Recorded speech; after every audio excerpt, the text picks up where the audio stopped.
A man suspected of making the bomb that destroyed Pan Am Flight 103 over Lockerbie, Scotland in 1988 is now in U.S. custody, and Twitter is expected to relaunch its paid Checkmark program today.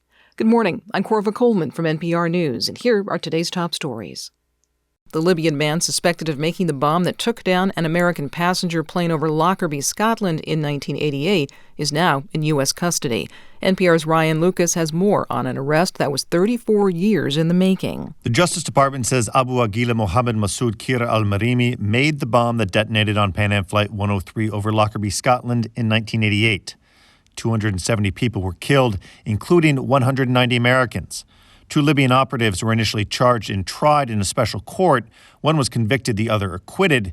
Years later, federal investigators had a breakthrough after Masoud allegedly confessed to the Lockerbie bombing in an interview with Libyan authorities.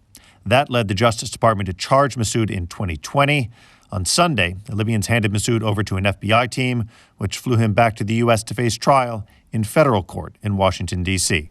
Ryan Lucas, NPR News, Washington. Opening statements get underway today in the second trial of Oath Keepers members accused of the rarely used charge of seditious conspiracy.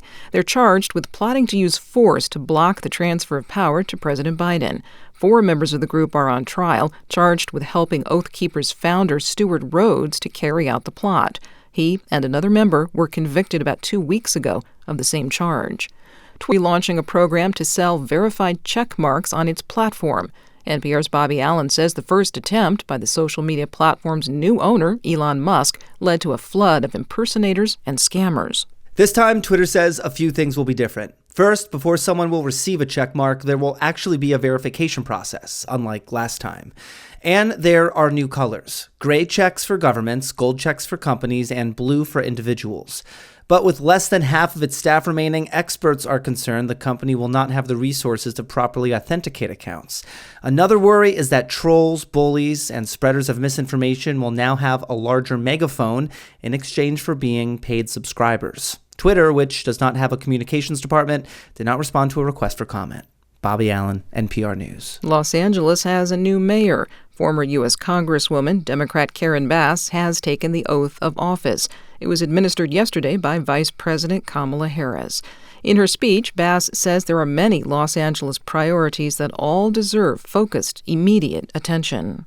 A pandemic, a rapidly changing economy, a rapidly changing climate, the cost of living, and in Los Angeles, 40,000 people sleeping on the street every day. Bass says that today she plans to declare a state of emergency to deal with homelessness in Los Angeles.